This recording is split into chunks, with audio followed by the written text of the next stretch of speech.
لیلا راسخ میلانی هستم و در زمینه حقوق بشر و حقوق زنان کار میکنم.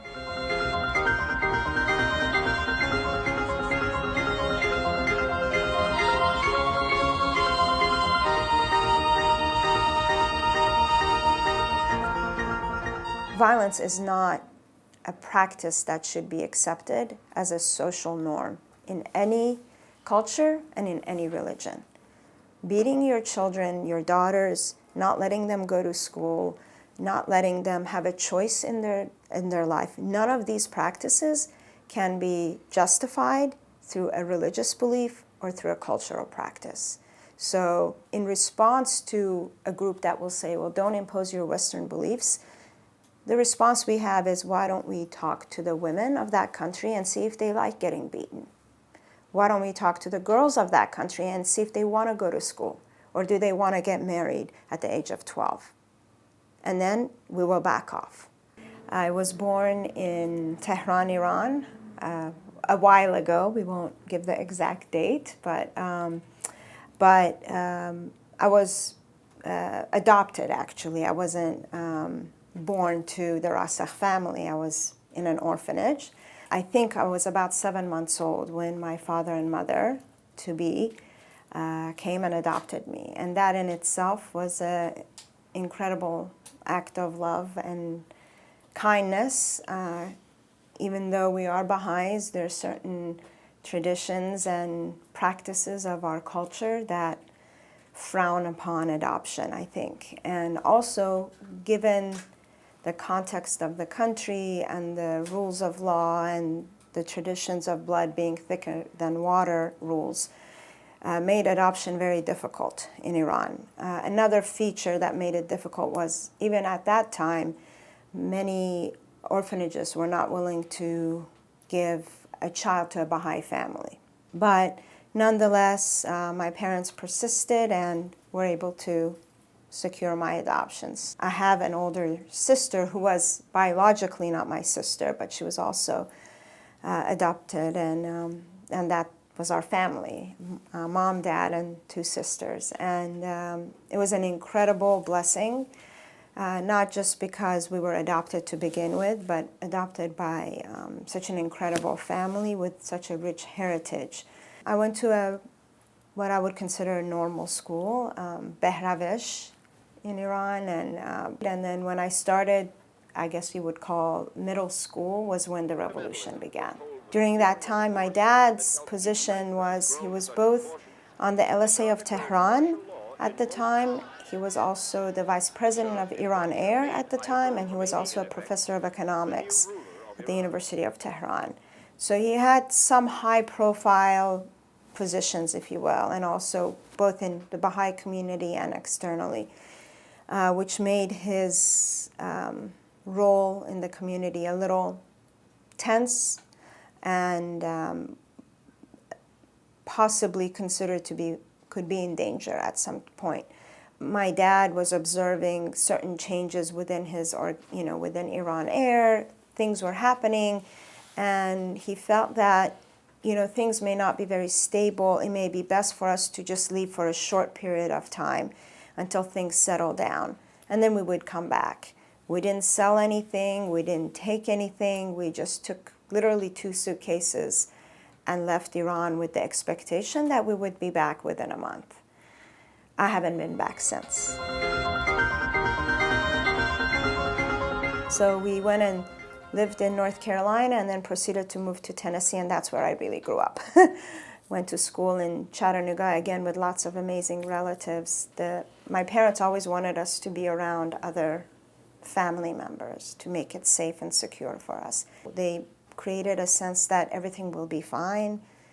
Life isn't about money and power and position. It's about being around your relatives and family, and we have our health, and what else could we ask for? So that was, what I observed from them, and the way my parents made a living from that point on was also a lesson. My father could not find a job. He was, too old, and also his degrees were, even though he had a PhD in economics from prestigious university in Switzerland, didn't mean much in Chattanooga, Tennessee.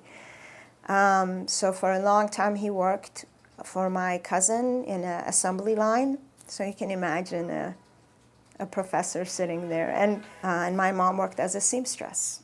So that was, humble lifestyle, but it was nothing but good memories. So that was that's kind of how I grew up.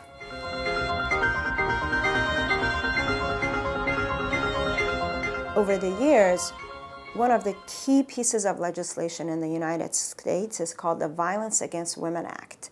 Our organization, Futures Without Violence, was one of the lead organizations that worked with now Vice President Joe Biden. He was a champion of this bill, and we worked closely with him and his staff, and it was a huge success. It's probably the most important bill to deal with violence against women in this country, and has created funds for shelters and trainings and all sorts of incredible ways to both prevent and address violence. My portfolio is specifically on international issues related to women. I do the advocacy and education of policy, but with a focus on women across the world. One area is basically to address gender-based violence. Another piece of this that's really something we're increasing our work on is a focus on the girl child. Michelle Obama, First Lady, just launched this incredible program called Let Girls Learn. The focus is on helping girls access quality education in their countries. Another piece is the role women play in conflict resolution. The last portfolio, and it's a very compelling portfolio I work on, and it's new to our organization, is human trafficking. Because a significant majority of the people trafficked in the world are women and girls. I went to college in Alabama, and then I went to law school in North Carolina, Wake Forest University, and studied law because I thought, okay, this is an avenue that I can maybe use to serve. And from the very beginning, I knew I didn't want to practice law in the traditional sense, but I knew this was a way that, basically in law school, they teach you how to think, they teach you how to write, they teach you how to argue and question the policies that are the basis for the laws. And I thought, okay, this will be the foundation, and then we'll see. I guess the third year of my law school, I met my husband by accident. I was doing an internship in Washington, D.C. I was working for the National Wildlife Federation, I think, at the time. And we had some mutual friends that basically, were chatting and mentioned my name. And as it turned out, my husband, Kavian, and I used to go to the same elementary school in Iran. We went to Behravish together. So we became friends again, and a few years later, we're married. And so I followed him to where he was in medical school at University of Virginia. So it took a little while for my career to start because, of life circumstances, but I finally found my way. My first serious job was actually for the Baha'is of the United States. I started out there, which really was monitoring and following the status of women internationally and seeing if there was any contributions that, from a Baha'i perspective, we could make. I worked there for almost 8 years and chaired a few coalitions and did advocacy work on trying to ratify the Women's Rights Treaty in the United States, which is surprisingly one of a handful of countries in the world that still hasn't ratified it, along with Iran. They have that in common.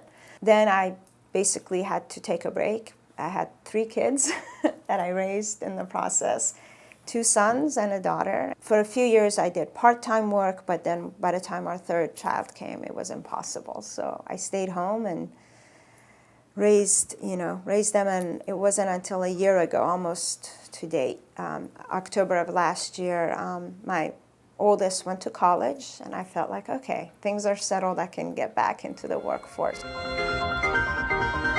I created a theater company for children and youth, and for many years we basically ran that in Northern Virginia. We did plays which had music and theatrics. I mean, some of them were 2-hour plays that focused on social justice work through the creative arts. Some of the pieces were fun, but some of them were very serious. And the latest piece that we did, that I wrote, was a play that I wrote called Azadi.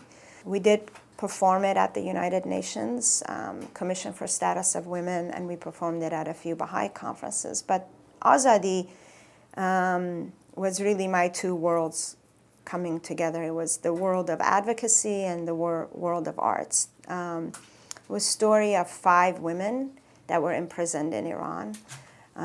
So I captured the story of the woman journalist who was the photographer that was on her way to the World Cup in Germany, who was captured in the airport on her way. I captured a political activist story. I captured a Baha'i girl's story. So it was, and then a Kurdish woman's story. Actually, the Kurdish story was the hardest one because she was the only one who was executed. The injustice that's perpetrated against women has long-lasting negative impacts on the men as well. So in kind of a similar way as, the whole analogy of the bird and the 2 wings, I really want to help create an environment where both men and girls can prosper. And if half of our population is not given the same rights and privileges, the whole population is going to suffer. I have to have compassion for men the same way I have compassion for women. In the circles of people who work on advancing women's rights, the door was shut to the men. I think today, it's not that the number of men working in the field of advancing in whatever way it is, whether it's as a CEO that makes a commitment to increase the number of, women in high positions in their corporation, or whether it's just treatment in a college classroom by a professor who's a man. But also, in some ways, even if men are not necessarily coming into the active work of advancing women's rights, the women are now much more accepting of the men coming, are less hesitant and fearful that they're coming in to take over. That's very helpful. The actual objective of what I do is perfectly in line with my beliefs. So if I'm working to advance women's rights and advance girls' education in some parts of the world, it's really easy. In fact, it's confirming. For instance, in the Baha'i teachings, if the situation arises where a family has to make a choice on the education of their children, whether it's financial reasons or some other contributing factor, they're encouraged to opt to train and educate their daughter. Okay, that parallels actually quite a bit to the work I do. And in fact, in the more recent years, I've seen that a lot of the teachings and writings of the Baha'i faith have now become mainstream with regards to the issue of equality. We have to be very humble in our approach to the work that we do. And it's a cautionary tale to the Baha'is, just because I feel like it will be through our humility, even if we think we have certain lessons and certain guidance, and we do, that are the medicine for the ills of humanity. We have to remember that we didn't come up with it, and it's not just for us. It were teachings from the Baha'i writings, and they were for all of humanity. And if we want to offer it, or if we want to learn whatever that issue is, let's say in this scenario, it would be, what are our teachings on equality? I raised 3 points: the importance of educating the girl, the involvement of men in participation, for instance, and the role of women as, peacemakers, for instance. None of these are solely Baha'i teachings anymore. they're owned by everybody. They're advanced by different people. So we may have things to contribute. We got to do it with humility as a gift. And also we must be open to how others have taken maybe a piece of this message and have really done great things with it. You're only going to be effective in your world is if it's the work that you cherish, it's your passion. And don't let others place value on that. So if you're an artist, that's not going to make a lot of money, but that is what you do. You will do a great job, and there is a role to play in society with your art. My point is that find your true calling and do it.